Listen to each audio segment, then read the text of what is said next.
तो गाइस अब हम आ गए हैं जो शैलेश लोढ़ा जी हैं, तो उनके पास आके अब देखते हैं भाई यहाँ पे कविता सुनेंगे, बढ़िया वाली कविता सुनाने चल रहे हैं। तो तारक मेहता का उल्टा चश्मा वाले सर जी कविता, ये आप ये जो 14 फरवरी के जो नए नए नशे में झूम रहे लोग हैं ना, उनके लिए है। इस कविता का शीर्षक है अनामिका। आज वो फिर सामने से आ रही थी अपने बालों से लंबी सड़क पर अकेली। बस इस मोहब्बत में डूब जाओ दोस्तों, ये तुम्हारे लिए ही है। और मुझे मालूम है इस उम्र में क्या होता है ना, क्योंकि होता ये है, डूबे हुए हैं, वो चाहते हैं कि उनके दिलों का इजहार आपके शब्दों के जरिए हो जाए। मैं बिल्कुल वही कर रहा हूँ, लेकिन मैं कुछ कह के भी जाऊंगा। मेरी कोई कविता ऐसी नहीं जिसमें आपको कुछ समझा के ना चला जाऊं, थोड़ा सा समझा के चला जाना चाहता हूं। और एक ये जो तंज है मैं कर रहा हूं हमारे आसपास के वातावरण पे कि इस मोहब्बत को हमने क्या बना दिया है और मोहब्बत क्या होनी चाहिए, तब मैं कहता हूँ लड़की बिल्कुल थी अकेली, ना साथ में कोई सहेली, लड़की थी या पहेली। तभी उसने सोचा कि आज तो कर डालूंगा उसका हाथ पकड़कर जीवन को महकाने वाली बात। आज तो पूछ ही डालूंगा कि क्या वो उसके जीवन को महकाएगी, क्या वो उसके जीवन से नहीं बन पाएगी। वो मेरे पड़ोस में रहने वाला सरकारी बाबू का लड़का जो ये रोज सोचकर घर से निकलता कि आज कर लूंगा इस लड़की से बात, आज उससे पूछ लूंगा उसका नाम, लेकिन वो उसका नाम ही नहीं जान पाया था और मन ही मन उसने उसका नाम रख दिया अनामिका। हाँ, पहुंचा अनामिका के पास और नजरें मिलाई, और नजरें मिलाते ही न जाने क्यों वो बात तो नहीं कर पाया, याद आने लगा उसे घर की टूटी छत से टपकता हुआ पानी, माँ की 2 साड़ियां सालों पुरानी, बापू की खांसी और खत्म होती दवाई, बहन की बरसों से सूनी कलाई, कमरों में पसरा घना अंधेरा, हर तरफ लगा भूख का डेरा, टूटी फ्रेम में डिग्री का टंगा होना और दिन भर की सिसकियां, रातों का रोना, और बगैर बात की आगे बढ़ गया कि कल कर लूंगा मैं इस लड़की से बात। जी में आया कि मैं रोक लूं उसे और समझाऊं। अब जो पंक्तियां हैं वो मोहब्बत चाहती है आपकी कि मैं क्या कहना चाहता हूँ।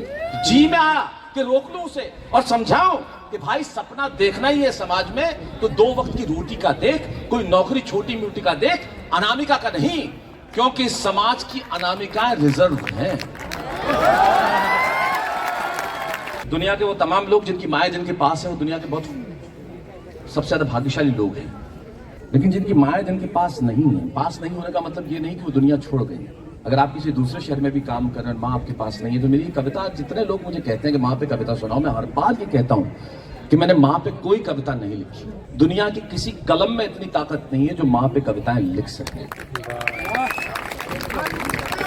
मैंने सिर्फ ये लिखा कि जब माँ होती है तब जिंदगी क्या होती है, माँ नहीं होती तो जिंदगी क्या होती है। मैंने कविता लिखी माँ पे न होने वाली जिंदगी पे। माँ पे कविता तो मैं क्या लिखूंगा, जिसने मुझे लिखा मैं उस पर क्या लिखूंगा।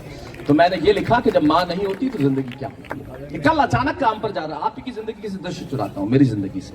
एक जंगल में एक संगीतकार था जो मृदंग बजाया करता था। मृदंग ढोलक की तरह एक वाद्य को कहते हैं। जब वो बजाता तो एक बकरी का बच्चा वहां आके खड़ा हो जाता। कहता हूँ कि इस ढोलक पे जो चमड़ा मढ़ा है वो मेरे माँ के बदन से आया है, और जब इस पे थाप पड़ती है मैं आके खड़ा हो जाता हूँ। कल जब काम पर जा रहा था तो अचानक लगा कि कोई रोक लेगा मुझे और कहेगा खड़े खड़े दूध बत्ती हजम नहीं होगा, 2 घड़ी सांस ले ले, अरे इतनी ठंड और कोट भूल गया, इसे भी अपने पास ले ले। मन में सोचा माँ रसोई से बोली होंगी जिसके हाथों में सना आटा होगा, और पलट के देखा तो क्या मालूम था कि वहां सिर्फ सन्नाटा होगा। पलट के देखा तो क्या मालूम था कि वहां सिर्फ सन्नाटा होगा। और अब हवाएं ही तो बात करती है मुझसे। जब जाऊंगा किसी खास काम से तो कोई कहेगा दही शक्कर खा ले। जब कोई नहीं होता ना तो ये हवाएं बात करती है, अंतरिक्ष बात करता है, निर्वात बात करता है। कोई कहेगा गुड़ खा ले बेटा, अच्छा शगुन होता है। पर मन इसी बात के लिए तो रोता है कि सब कुछ है माँ, सब कुछ। जिस आजादी के लिए तुझसे मैं सारी उम्र लड़ता रहा वो सारी आजादी मेरे पास है। माया जब हमें बचपन में टोकती है ये मत कर वो मत कर, यहाँ मत जा, ये मत खा ये मत पी, वो हम सब करना चाहते हैं। और जब कर सकते हैं और कर नहीं पाते, उस खालीपन को देखना कि सब कुछ है माँ, सब कुछ। जिस आजादी के लिए तुझसे मैं सारी उम्र लड़ता रहा वो सारी आजादी मेरे पास है, फिर भी न जाने क्यों दिल की हर धड़कन उदास है।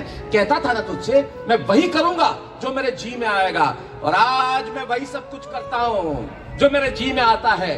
बात ये नहीं है कि मुझे कोई रोकने वाला नहीं है, बात है तो इतनी सी, सुबह देर से उठूं ना तो कोई टोकने वाला नहीं। सुबह देर से उठूं ना तो कोई टोकने वाला नहीं है। और अंतिम पंक्तियां के कोई तो होता जो गलतियों पे डांटने वाला होता। तू होती ना तो हाथ फेरती सर पर या हल्के से बाम लगाती, आवाजें दे देकर सुबह उठाती, दिवाली पे टीका लगा के रुपए देती और कहती बड़ों के पाँव छूना आशीर्वाद मिलेगा, कपड़ा मत फाड़ना, अगला कपड़ा अगली दिवाली को सिलेगा। बहन को सताता तू चाटे मारती, बीमार पड़ता तो रो रो के नजरें उतारती, परीक्षा से आते ही खाना खिलाती, नहीं पढ़ता तो पिता की डांट का डर दिखाती, फिर पापा की डांट से तू ही बचाती।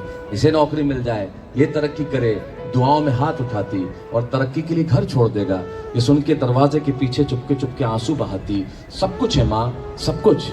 आज तरक्की की हर रेखा तेरे बेटे को छू के जाती है, पर माँ हमें तेरी बहुत याद आती है। क्या बात, माँ, क्या बात, बहुत खूब, बहुत शानदार, बहुत बहुत धन्यवाद। वैसे तो मन नहीं हो रहा है कि मैं मंच पर इस कार्यक्रम का आपके जरिए समापन करूं, लेकिन अभी वक्त हमें इतने की ही इजाजत देता है। बहुत बहुत शुक्रिया।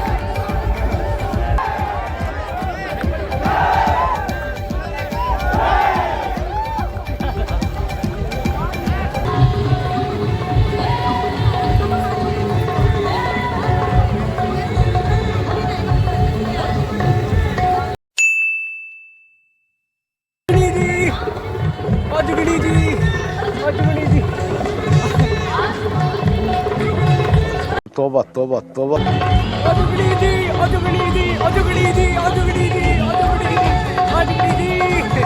सारा मूड खराब कर दिया। फुल पब्लिक मस्ती उधर देखो भाई, ओए होए ओए ओए ओए ओए भाई भाई भाई भाई ये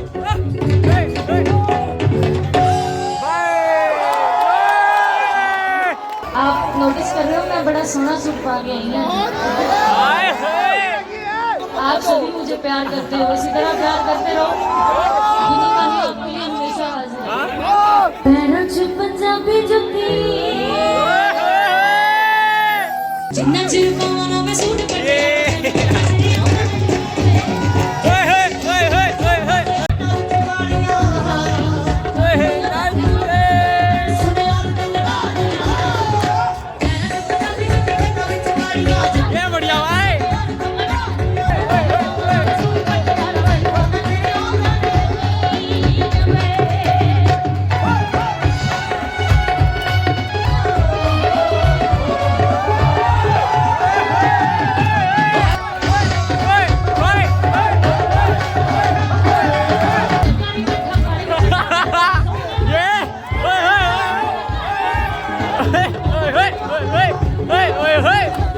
जैसे देख सकते हैं बढ़िया महफिल जमा रहा है भाई, मजा आ रहा है भाई। जब गाना बजता है ये मजा है, सारे मिलकर मजा आ जाएगा।